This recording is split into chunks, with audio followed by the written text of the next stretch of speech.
Amateur effort. Awesome, thank you. Amateur effort means pursuing an activity as a hobby with little or no training, compared to a professional seeking financial benefit. Amateur effort leads to small and limited results. So why is this important? Well, no successful person gets far with amateur effort, right? Successful people surround themselves with the best, and they get on the fast track to achieve their goals by getting help from experts. And they also get help from people who've already made the mistakes and found the solutions to get ahead.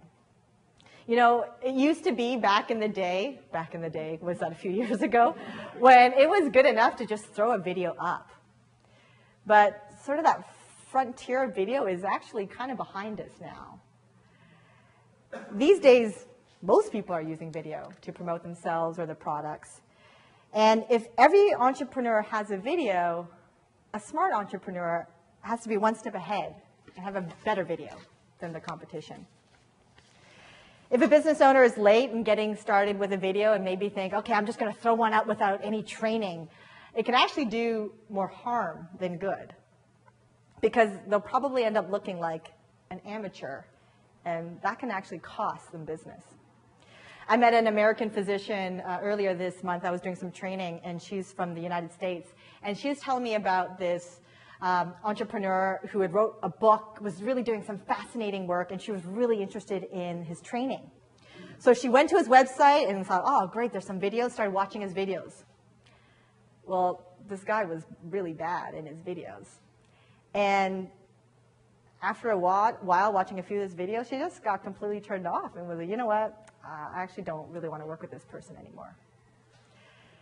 So as a smart entrepreneur, you might want to ask yourself this. Are my videos actually increasing the perception of expertise in my marketplace? Or are they turning people off? And that is a risk of doing bad video. So a business owner, well, you can either hide beneath a rock and just not do this at all and, you know, ultimately stay small. Or you can get some training so that they can be great from the get-go. And again, get to a place really quickly where people like you, trust you, and want to work with you. So let's bring up our volunteer, Arlene. Yeah, who's been waiting for this moment. Let's give her a hand, everyone.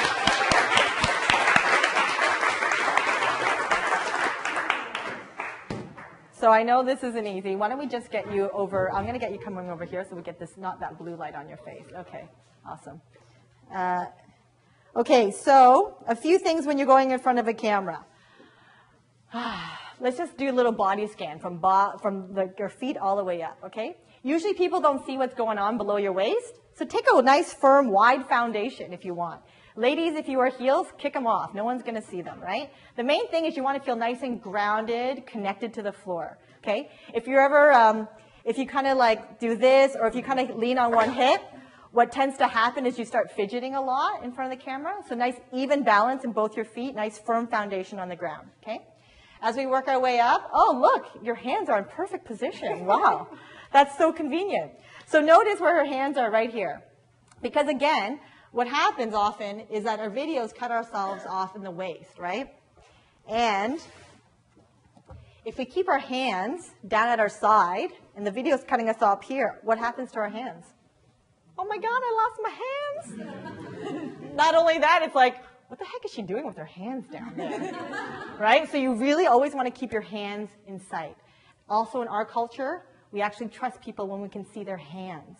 Okay? So even if your framing is a little bit tighter like this, you don't want to have your hands like a choir person. You can keep them down here, but have them pop in and out of frame. Right? So use your hands absolutely when you're doing your video. Great place to get your energy out. Okay? Keeps it really much more animated too. So just know, where's the video being cut off? Is it here? Where is it? Okay? So I'm going to probably cut you off right around there. So we want to use our hands nice and high. Pop them in and out. Okay, great. All right. All right. So the next thing, so that's good. A nice tall posture, because again, we always want to make sure like we don't realize, that was a big one for me. I didn't realize my body, I had really slouchy shoulders. And again, that's giving off different kinds of messages, right? So, shoo, we just want a nice tall posture. Awesome. Last thing, and then as we work our way up is our chin. Often what happens when we're in front of a camera, I do this all the time, chin starts floating up. It's like, oh, how's it going? And I'm not being snotty. It's just a natural thing. And look at my face right now when my chin's up. So if I'm talking to you like this, it's like, all right, just notice what that looks like. And then notice as I bring my chin down. So what happens, your eyes open up and you see your cheekbones as well. Okay, so just make sure your chin's slightly down. All right, you got that? All right.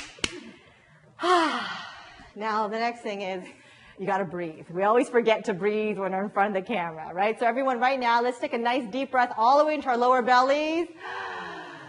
And a slow exhale. Awesome. One more time. Nice inhale. Okay, so this is fantastic to snap us into the present moment. I don't know if you've ever been to one of these networking parties. I'm sure, you know, if you're talking to Matt sometimes, and you're talking to him, and he's making eye contact with you, but you can tell he's not really listening to you.